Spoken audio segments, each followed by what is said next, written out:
세움교회 온라인 예배로 예배를 들으시는 여러분들을 환영하고 축복합니다. 오늘 2020년 마지막 주일 예배입니다.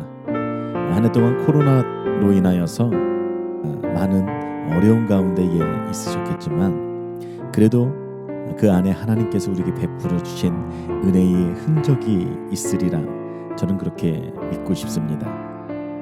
특별히 올 한 해 동안에 감사가 넘치는 삶으로 우리의 삶을 인도하시고 또 선한 삶을 살게 하시고 하나님께서 우리에게 베풀어 주신 은혜들을 풍성하게 누리는 것뿐만 아니라 그것을 흘리는 삶으로 나누는 삶으로 우리의 삶을 인도하신 그 하나님의 은혜를 기억하며 오늘도 신령과 진정으로 하나님 앞에 예배 드리기를 소원합니다. 단기 찬송가 말씀을 봉독하겠습니다. 누구든지 스스로 경건하다 생각하며 자기 혀를 물리지 아니하고 자기 마음을 속이면 이 사람의 경건은 헛것이라. 하나님 아버지 앞에서 정결하고 더러움이 없는 경건은 곧 고아와 과부를 그 환난 중에 돌보고 또 자기를 지켜 세속에 물들이지 아니하는 그것이니라. 오늘은 하나님이 기뻐하시는 신앙이라는 제목으로 하나님의 말씀을 전하려고 합니다. 오늘 본문에서는 하나님이 기뻐하시는 신앙이 어떤 것인가를 우리에게 보여주고 있습니다. 어떤 신앙이 하나님을 기쁘게 해드리는 신앙인지, 어떤 신앙이 하나님 보시기에 귀하고 아름다운 신앙인지 오늘 본문에서는 세 가지를 말씀하고 있습니다. 오늘 특별히 2020년 마지막 주일 예배를 하나님 앞에 드리고 있습니다. 오늘 예배를 통하여서 한 해 동안 과연 나는 하나님의 기쁨이 되는 신앙인으로 살아왔는지 우리의 삶을 우리의 신앙을 다시 한번 점검해보고 또 다시 한번 하나님 앞에 믿음으로 결단하며 나가는 시간이 되기를 예수 그리스도의 이름으로 축복합니다. 어떤 신앙이 하나님을 기쁘게 해드리는 신앙입니까?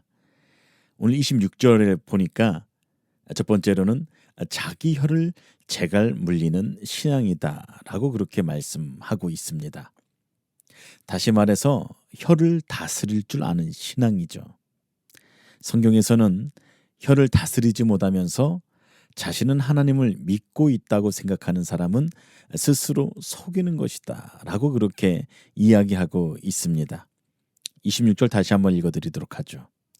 누구든지 스스로 경건하다 생각하면서 자기 혀를 제갈먹이지 아니하고 자기 마음을 속이면 이 사람의 경건은 헛것이라.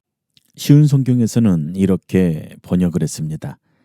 스스로 자신이 경건하다고 생각하면서 말을 함부로 하는 사람은 자신을 속이는 것입니다. 그의 경건은 아무 가치도 없습니다. 여러분 이것을 풀어 말하면은 너는 아무런 고민도 하지 않고 내 입에서 나오는 대로 말하면서 스스로 하나님을 믿는 사람이라고 생각하느냐? 그렇다면은 그런 너의 신앙은 헛될 뿐만 아니라 말할 가치도 없다라는 뜻이죠. 말은 마음의 창이란 말이 있습니다.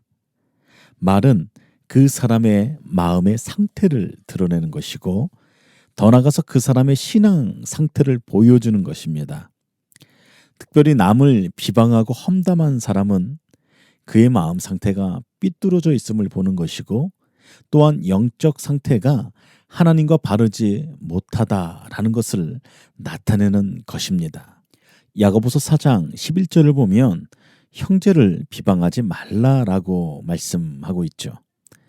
형제를 비방하거나 형제를 판단하는 자는 곧 율법을 비방하고 율법을 판단하는 것이다 라고 말씀하고 있죠. 다시 말해서 형제를 비방하는 것은 곧 율법을 세우신 하나님을 비방한다라는 말씀입니다. 하나님을 비방하면서 야, 너 어떻게 하나님을 믿는다라고 할 수가 있어 라는 말이죠. 실상 이 영역에 대해서는 그 어느 누구도 자유로울 수 없습니다. 이 부분에 대해서는 그 누구도 연약함이 있다라는 것이에요. 저 또한 자유롭지 못합니다. 그런데 우리가 알아야 될 것은 이 부분이 하나님 앞에 가지고 나아갈 때 하나님 앞에서 정말로 심각한 영역이라는 것을 인식하지 못한다라는 것입니다. 한국 교회 어떤 신앙의 그 문화 안에 굉장히 독특한 점이 있습니다. 그것이 무엇이냐면은 예수를 믿은 다음에 끊는 것이 있는데 그것은 술이고 담배라는 것입니다. 여러분, 저는 그렇게 이야기하고 싶습니다. 악한 말을 할 바에는 차라리 술, 담배가 낫다라고 그렇게 이야기하고 싶습니다. 여러분 오해는 하지 마십시오. 술, 담배를 하는 소리가 아닙니다. 술, 담배는 본인의 건강만 해침됩니다. 그런데 악한 말은, 형제를 비방하는 말은 공동체를 파괴하기 때문에 하나님께서 기뻐하지 않는다라는 것입니다. 여러분 말에는 무서운 파괴력이 있습니다. 내가 무심코 던진 말이 마치 비수처럼 상대의 가슴을 찌르고 깊은 상처를 낼 수 있다라는 것입니다. 그리고 그것은 공동체를 완전히 파괴하는 그런 자리로 들어가게 만든다라는 것이죠. 그러므로 우리는 말을 조심해서 해야 된다라는 것이에요. 혀를 다스려야 합니다. 입에서 나오는 대로 말을 내뱉어서는 안 된다라는 것입니다. 그런데 사람들은 너나 할 것 없이 칭찬과 격려보다는 비난과 비판에 더 익숙해져 있다라는 것이죠. 언제부터일까요? 그 성향은 아담과 하와가 선악과를 따먹고 범죄하면서부터 나타난 결과요, 현상입니다. 선악과를 따먹고 범죄하기 전 아담은 자신을 위하여 만들어주신 하와를 보고 이는 내 뼈 중에 뼈요 살 중에 살이라고 고백하였습니다. 여러분이 얼마나 아름다운 말입니까? 이것이 무슨 의미를 가지고 있겠어요? 상대방을 경쟁 상대로 보지 않았다라는 것입니다. 상대방을 가장 소중한 자기 자신으로 상대방을 이해하였다라는 뜻이죠. 그러나 선악과를 따먹고 범죄한 후 하와에 대한 아담의 말이 바뀌었죠. 누가 이 선악과를 따먹으라 하였느냐라고 묻는 하나님에게 아담이 이렇게 대답을 합니다. 하나님께서 내게 주신 그 여자라고 대답을 하죠. 뼈 중에 뼈라는 말과 그 여자라는 말 사이에는 엄청난 간격과 괴리가 있습니다. 범죄한 후 사람과 사람 사이에 틈이 생겨난 것이죠. 사람은 사랑의 대상이 되지 않고 경쟁의 대상이 되었습니다. 상대방을 죽여야만 자기가 살고 상대방을 죽여서라도 자기가 살아야 하는 그런 대상이 되었다라는 것이죠. 창세기 11장에 보면 바벨탑 사건이 나옵니다. 바벨탑 이전에 인류는 언어가 하나였죠.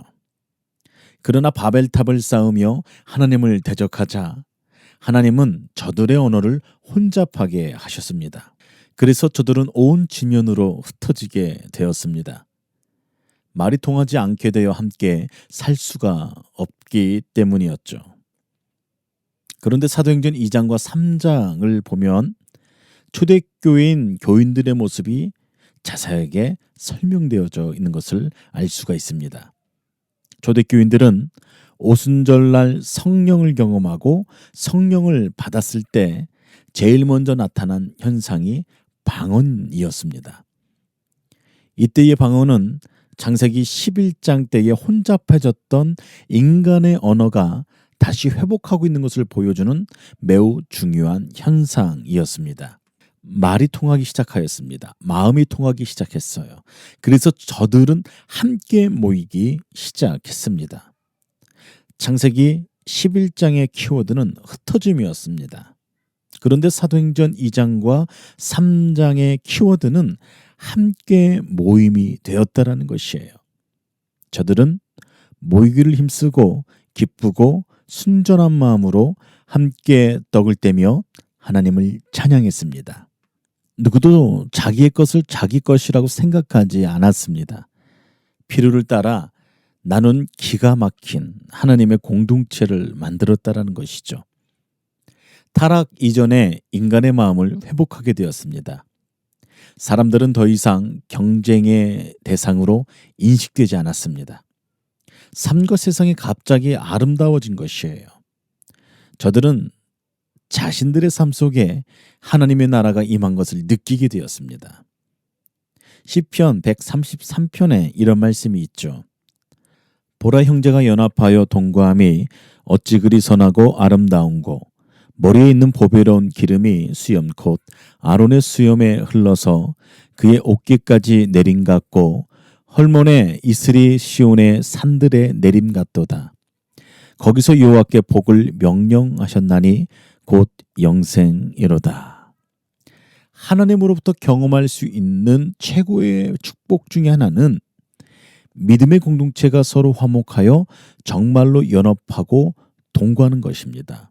서로 경쟁하지 않고 질투하지 않고 시기하지 않고 다투지 않고 서로 칭찬하고 격려하며 사는 것입니다. 그리고 이것의 중심에는 다른 것이 아닌 말이 있다라는 것이에요. 저는 이 귀한 축복이 세움교회 교우들 가운데에, 삶 가운데에, 그리고 여러분들의 다음 세대까지 이어졌으면 좋겠습니다. 예수님께서 이 땅에 다시 오실 때까지 이어지기를 예수 그리스도의 이름으로 축복합니다. 하나님이 기뻐하시는 신앙, 하나님 앞에 귀하고 가치 있는 신앙은 오늘 본문을 보니까 첫 번째로 혀를 다스리는 신앙이라는 것이에요. 다시 말해서 혀로 남을 헐뜯고 깎아내리는 것이 아니라 혀로 하나님을 찬양하고 하나님께 기도하고 하나님을 증거하는 그 신앙이 하나님께서 기뻐하시는 신앙이라는 것입니다. 사랑하는 여러분, 올 한 해 가운데에 어떻게 살아오셨습니까? 어떤 말을 하시면서 살아오셨습니까? 하나님이 기뻐하신 신앙, 혀를 다스리는 신앙, 그 혀로 하나님을 높여드리고 증거하고 다른 사람들을 격려하는 인생으로 날마다 삶을 살아내시기를 다시 한번 주님의 이름으로 축복합니다. 두 번째로는 소외된 인생을 돌아보는 신앙이라는 겁니다. 27절 앞부분 나와 있죠. 하나님 아버지 앞에 정결하고 더러움이 없는 경건은 곧 고아와 과부를 그 환난 중에 돌아보고 라고 말씀하고 있어요. 고아와 과부는 당시 소외된 자의 대명사였습니다. 당시 사회에서 이들은 스스로 생계를 유지할 길이 없었어요. 그들은 가난한 사람들 중에서도 더 가난했다라는 것이죠. 구조적으로 어떻게 할 수 없는 사람들. 그래서 그들은 가난하고 힘이 없었기 때문에 종종 힘있고 가진 자들의 희생물이 되었다라는 것입니다. 착취의 대상이었습니다. 그래서 하나님 앞에 진실되고 가치 있는 신앙은 이들 기억하고 소외되고 연약한 자를 돌아보는 신앙이라는 것이죠. 왜 그렇습니까? 하나님께서는 우리가 아직 죄인 되었을 때 우리에게 구원의 손길을 뻗쳐주셨기 때문이라는 것입니다. 우리가 참 비참해져 있을 때, 아무도 도와주는 이 없을 때 그분께서 우리에게 오셔서 우리를 건져주셨습니다. 그렇다면 우리도 하나님 아버지처럼 힘없고 연약하고 소외된 이들에게 구원과 도움의 손길을 뻗쳐야 마땅하다라는 것입니다. 여러분, 하나님 앞에 정결하고 더러움이 없는 경건, 즉 하나님 앞에서 깨끗한 신앙은 자기중심적이고 이기적인 신앙이 아니라는 것입니다. 남을 생각하는 신앙입니다. 힘없는 자에게 축복이 되어지는 신앙이라는 것이죠. 많은 사람들이 신앙이란 그저 주일날 예배를 드리러 교회를 가고 교회 의식에 참여하고 말씀을 읽고 기도하는 것이라고 생각합니다. 물론 예배와 성경을 읽는 것과 기도는 우리 신앙생활에 빠뜨려서는 안 되는 아주 중요한 요소들이죠. 하나님 백성들은 그것들을 그 어느 것보다 우선순위에 두고 그 영적인 일들을 계속해 나가야 됩니다. 그러나 하나님께서 정말로 기뻐하시는 참된 신앙은 하나님과의 수직적인 관계뿐만 아니라 다른 사람들과의 수평적인 관계를 포함한다라는 것입니다. 그러므로 우리의 신앙이 하나님이 인정하시고 받으시는 신앙이 되려면 자신의 영성에 대해서 관심을 가질 뿐만 아니라 사회적으로 소외되고 힘없는 사람들에 대한 관심을 가져야 한다라는 것입니다. 구약 성경에도 연약한 이들을 돕는 공동체를 기대하신 하나님의 그 마음이 기록되어져 있습니다. 출애굽한 이스라엘 백성이 아무것도 없는 광야를 지나야만 했습니다. 하나님께서는 그들의 일용할 양식을 위해서 하늘에서 만나를 내려주셨죠. 그때 그들이 만나를 거두는 모습을 성경은 다음과 같이 말하고 있습니다. 출애굽기 16장 17절에서 18절 말씀입니다. 이스라엘 자손이 그같이 하였더니 그 거둔 것이 많기도 하고 적기도 하나 오멜로 되어 본즉 많이 거둔 자도 남음이었고 적게 거둔 자도 부족함이 없이 각 사람은 먹을 만큼만 거두었더라. 하나님께서 이스라엘 백성들에게 명령하신 것이 무엇이었습니까? 욕심 부리지 말고 각 사람이 필요한 식량만큼 거두라는 것입니다. 그래서 그들은 실제로 욕심내지 않고 필요한 만큼 가져 많이 거둔 사람도 남음이 없었고 적게 거둔 사람도 부족함이 없이 각기 필요한 만큼 얻게 되었다는 보고입니다. 그런데 여러분, 이 말씀을 묵상하면서 한번 고민해 보십시오. 생각해 보세요. 이런 가능성이 있지 않았을까요? 아마도 그들 중에는 손이 불편해서 하루 먹을 식량을 충분히 거두지 못한 사람도 있었을 것이고 또 거동이 불편해서 전혀 만나를 거두지 못한 사람들도 분명히 있다라는 것입니다. 그들조차 일용할 양식에는 부족함이 없었다는데 그렇다면 그것이 어떻게 가능했을까? 추측컨대 아마도 건강해서 필요한 것 이상을 거둘 수 있었던 사람들이 그것을 나누어 주었기 때문에 가능했으리라.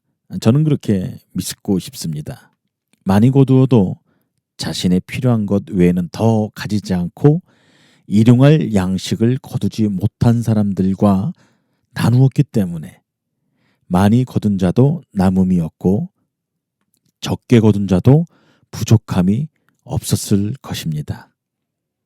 더 나아가서 하나님께서 응답하시는 기도의 원리에도 이 나누는 부분이 적용되어진다라는 것입니다. 마태복음 7장 6절에서 9절 말씀을 보면 구하라 찾으라 두드리라 그러면은 너희에게 열린다. 이 말씀을 우리들은 잘 알고 있죠. 그래서 우리의 필요를 하나님 앞에 구하기 시작했을 때, 찾기 시작했을 때, 두드리기 시작했을 때 반드시 우리의 기도는 응답되어진다는 그런 의미로 우린 받아들이고 이 말씀을 가지고 하나님 앞에 간절하게 기도하지 않습니까? 그러나 같은 내용의 말씀이 누가복음 11장에 가보면은 기록되어져 있는데 굉장히 독특한 도움이 필요한 사람을 위해 염치를 무릅쓰고 구하는 그 굉장히 독특한 장면이 누가복음에 기록되어져 있는데 그 상황과 구하라, 찾으라 이 두드리라는 말씀과 연결이 되어져 있다라는 것이죠. 무슨 이야기입니까? 도움이 필요한 사람을 위해 염치를 무릅쓰고 구할 때 얻는다라는 것입니다. 다시 말해서 도움이 절실한 이웃을 위해 너희가 기도하기 시작했을 때 하나님께서 반드시 주신다라는 말씀이죠. 여러분, 신앙은 귀한 것입니다. 금보다 귀한 것이에요. 그러나 우리 신앙이 이기적이 될 때는 남에게 해가 될 수 있습니다. 소외되고 무시당하는 사람들, 그런 사람들을 돌아보는 신앙, 다른 사람들에게 축복이 되는 신앙, 그것이 바로 하나님께서 기뻐하시는 신앙이라는 것이죠. 올 한 해 동안 여러분들 이웃을 위해서 어떠한 태도와 동기로, 어떠한 성김으로 살아오셨는지요. 오늘 예배를 통해서 우리의 삶을 다시 한번 되돌아보면서 우리 신앙이 이기적이 되지 않을 수 있도록 다시 한번 결단하며 나가는 그런 귀한 시간이 되기를 예수 그리스도의 이름으로 축복합니다. 마지막으로 세 번째로는 세속에 물들지 않은 신앙이라는 것입니다. 27절 뒷부분에 보면 이렇게 말씀하고 있습니다. 하나님 아버지 앞에서 정결하고 더러움이 없는 경건은 자기를 지켜 세속에 물들이지 아니하는 것이다 라고 그렇게 말씀하고 있지 않습니까? 세상의 때가 묻지 않은 신앙이 하나님 앞에서 아름답고 가치 있는 신앙이란 말이죠. 여러분, 믿는 우리는 세상을 따라가면 안 됩니다. 성경은 세상을 사랑하지 말라라고 그렇게 경고하고 있습니다. 또한 세상과 벗하지 말라고 그렇게 말씀하고 있습니다. 그리고 세상에 동화되지 말라라고 그렇게 명령하고 있다라는 것이에요. 세상의 때가 끼어서 세상에 물들면은 자신도 모르는 사이에 세상과 벗하게 되고 그러면 세상을 사랑하게 된다라는 것입니다. 세상을 사랑하다 보면 결국 세상과 동화하는 것입니다. 그러므로 우리는 세상의 때가 끼지 않도록 조심해야 된다라는 것입니다. 세상의 얼룩이 묻지 않도록 조심하면서 살아야 된다라는 것이에요. 세상 얼룩이 묻지 않게 하는 가장 좋은 방법은 주님께 날마다 가까이 가는 것입니다. 날마다 말씀의 거울 앞에 자신을 들여다보면서 기도의 눈물로 하나님 앞에 자신을 씻는 것입니다. 변치 않는 마음으로 예수님 그분 한 분만을 따라가는 인생이 되셔야 된다는 거예요. 그런 삶을 살아내기 시작했을 때에 세상 얼룩은 끼지 못한다라는 것이에요. 우리들의 영적인 파이프라인이 깨끗해야, 정결해야 하나님과 소통할 수 있다라는 것입니다. 느헤미야 13장을 보면 참 안타까운 일들이 기록되어져 있습니다. 이 느헤미야 13장은 느헤미야의 마지막 장입니다.